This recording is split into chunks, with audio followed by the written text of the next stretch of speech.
Hey, good morning, everybody. It's Miss Crawford again. We have another English intervention lesson for you to get you ready for the ACT, which is coming up in the spring. We've got 3 words here on the smartboard that I want you to look at. The first word is right here, inefficient, and the second word is indifferent, and the third word is lax. And you're going to see these on the passage that you're going to be working through in just a few minutes. So I want to make sure that you know what these words mean. Notice that these 2 words right here have the same prefix, in. And the prefix in means not. So if you know what the root word is, if you know the meaning of the root word, and if then you put not in front of it, sometimes you get the definition of it. Let's look at what these 2 words mean. Inefficient. If someone is inefficient, that means that they are not efficient. Well, what does efficient mean? If you do your work quickly and accurately, then that makes you an efficient student. And so if you are inefficient, remember in means not, then that means you are not efficient. You're not getting your work done on time. Let's look at the word indifferent. Now, this is a little bit tricky because we all know what the word different means. It means not normal, right? So if someone is indifferent, it basically means that they do not care. They don't care. So if you're indifferent about something, you really don't have an opinion one way or the other. You are indifferent. Here's another word which means indifferent, and you can impress your teachers by using this word. Cavalier. If you are cavalier about something, you really don't care. You are indifferent. Now let's look at the word lax. The word lax you may not be familiar with, but I bet you know what this word is. If I put the prefix re in front of lax, relax, if someone is relaxed, they are very laid back, they're happy, they're not stressed out, right? Well, if someone is lax, let's say in doing their schoolwork, if you are described as being lax, then that actually means that you are indifferent. You don't care. You've let things go. You're lax in cleaning your room. You are lax in doing your homework. You don't care, and maybe you've gotten behind. So indifferent and lax are actually synonyms because they mean mostly the same thing. The prefix syn means same. So those are some vocabulary words that you are going to see on today's passage.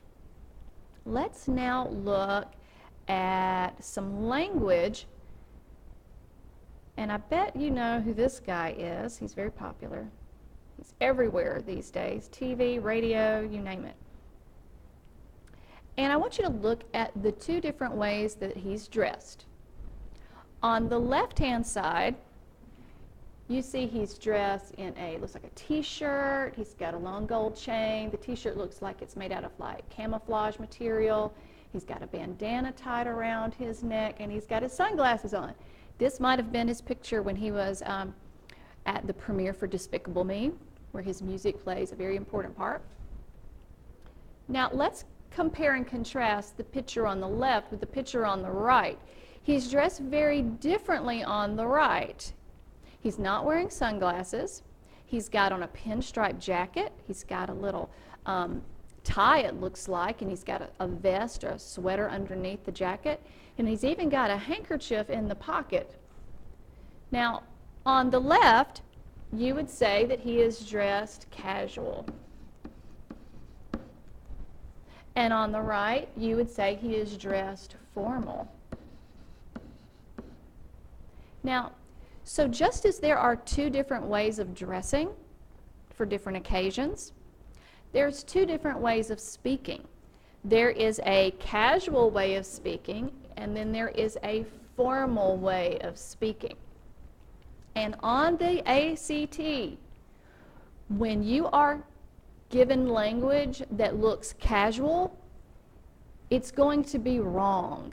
The ACT does not like casual language. Casual language is fine for when you're talking to your friends, you're hanging out with your family, when you're just in a very relaxed situation. But when you are at school, or when you are working at your business, or when you're taking the ACT, you want to choose formal language. Now, what I want us to do at this point, I'm going to erase this to give us some space. I've got some different phrases.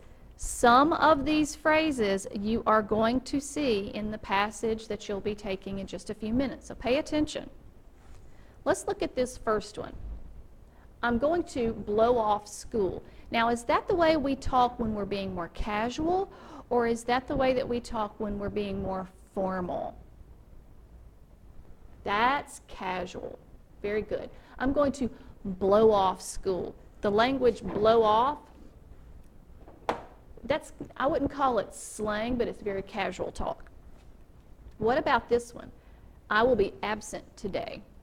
That's a more formal version of I'm going to blow off school. So you see that these two phrases, actually they're not phrases, they're sentences, are communicating the same thing. These two sentences communicate the exact same message. One is simply casual and one is formal. Now let's look at this one. The burgers were totally delicious. When we put this word in here, totally, that makes it casual. The movie bored me to tears. When someone exaggerates like that, that's not a formal way of speaking. That's casual. Let's make some room here. How about this one? You are out of your mind if you think that will happen. Is that formal or is that casual? Well, just like the language here, bored me to tears, totally, blow off, just as those signal that that's casual language, you are out of your mind signals that this sentence is also too casual for the ACT. So we're going to put this sentence over here in the casual corner. Or what about this one? You are incorrect in your beliefs. That's actually very similar to this sentence right here. You are out of your mind if you think that will happen. You are incorrect in your beliefs. This sentence is actually more formal. You are incorrect in your beliefs. Let me scroll down so we can see the remaining sentences. How about this? Let's look at these two sentences. The bridge will be closed for repairs. That bridge gonna be closed for a week. The first sentence, the bridge will be closed for repairs, is formal. That bridge gonna be closed for a week. That sounds the way that we would talk if we're just talking with our friends. Besides, gonna is not a word.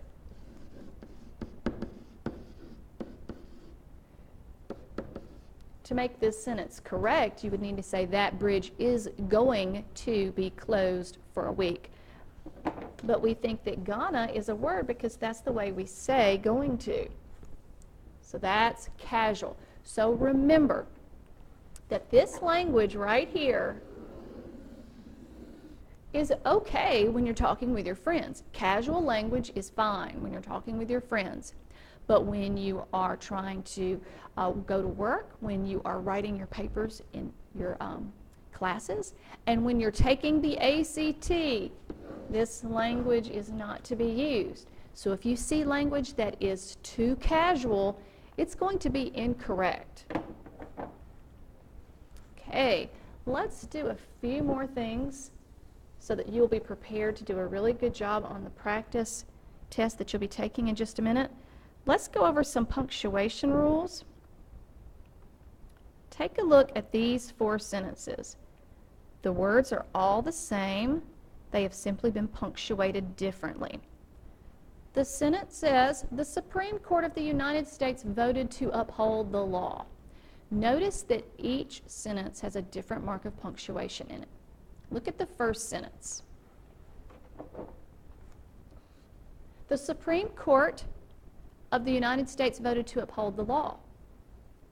In this sentence, we've got a comma after the Supreme Court, when actually what that comma is doing is it's separating this from this. And the Supreme Court of the United States is actually the official name of the Supreme Court. So you would not put a comma in the middle of that. That would be kind of like the name of our school is BC Rain High School. We would not put a comma after Rain, BC Rain High School, because BC Rain High School is the whole name. So you don't put a comma in the middle of a proper name. You don't put a comma between your first and your last name.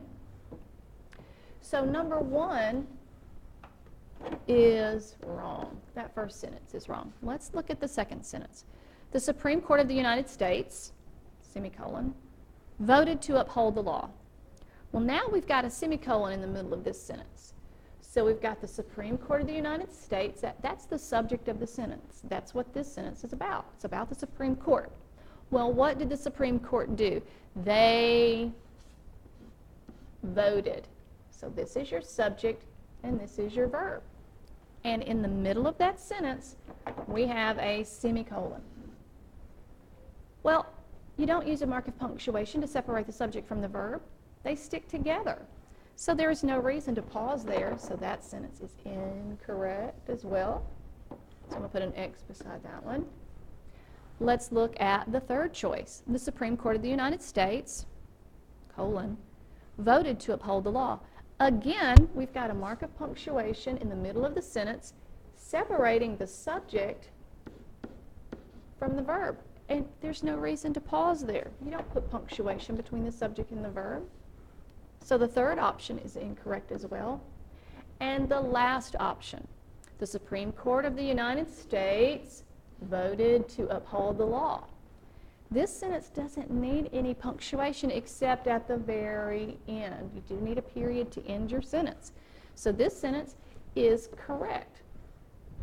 So look for sentences that are very similar to this on your practice exam in just a few minutes.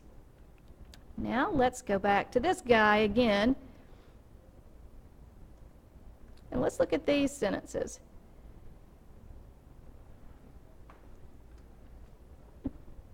Excuse me. Where did he go? There he is. All right, again, now, is he dressed casual or formal here? That's right, he's dressed casual, even though he has on a bow tie and he's got on a long sleeve shirt. The shorts and the fact that they're camouflage makes it casual. So it's kind of half and half, I guess. Let's look at these sentences, because you're going to be seeing passages in which you're going to have to know when you need to use the preposition to and when you need to use the preposition for. So let's look at these three sentences and look at how they're written differently. The first one says, I decided to wear shorts to school. It would not sound right if this sentence were written, I decided to wearing shorts to school. No. I decided to wear shorts to school. That is the correct way to express that idea. Let's look at this sentence. I got in trouble for wearing shorts to school. You would not say, I got in trouble for wear shorts. I got in trouble for wearing shorts. So this sentence is also correct as written. Now let's look at this third sentence. I got in trouble wearing shorts to school. This sentence is very similar to this one up here. The difference is we left out the preposition for. What do you think is the difference between I got in trouble for wearing shorts to school and I got in trouble wearing shorts to school. There is a slight difference in meaning. I got in trouble wearing shorts to school, or I got in trouble for wearing shorts to school. The difference is that in this sentence, the way it's written right now, shows that the person got in trouble because they were wearing shorts. It's against the dress code. If I take out the preposition for, then what this person is saying is I got in trouble wearing shorts to school is that they just simply were wearing the shorts when they got in trouble. That it's not actually the fact that they were wearing shorts that got them into trouble. That they simply got in trouble and that they were wearing shorts when they got in trouble. All right, now let's talk about how you punctuate sentences. So let's say he got in trouble for wearing those shorts, but the school decided not to punish him. So we're using the transition word however in this sentence. However, the school decided not to punish him. How do we punctuate this sentence correctly? You've got the transition word however at the beginning of this sentence. However, comma, the school decided not to punish him. What is the subject of this sentence? School. And what did the school do? They decided. Subject and verb. However, comma, the school decided not to punish him. Right, let's look at the next sentence. It's the same sentence. This time, the word however is just in the middle of the sentence. Everything else is exactly the same. So if you have a transition word that is in the middle of a sentence, the school decided, comma, however, comma, not to punish him. You have to set off the word however in the sentence with a comma on each side. Now let's look at this. Would this work? The school decided, however, not to punish him. This does not work because remember, if you have a semicolon in the middle of a sentence, what you're saying is that there's a subject and a verb on the left of it and there's a subject and a verb on the right of it. There has to be, or else you don't need to use a semicolon. So on the left-hand side of the semicolon, you do have a subject and a verb. The school decided. What about on the right? Not to punish him. That's not a complete sentence. There's not a subject and a verb on the right side of that semicolon, and that's why that's incorrect. So remember, if you see a semicolon in the middle of a sentence, to check to see if it's correct, look on the left, make sure that there is a subject and a verb, and look over on the right and make sure that there is a subject and a verb. All right, you are ready for today's practice test. Good luck.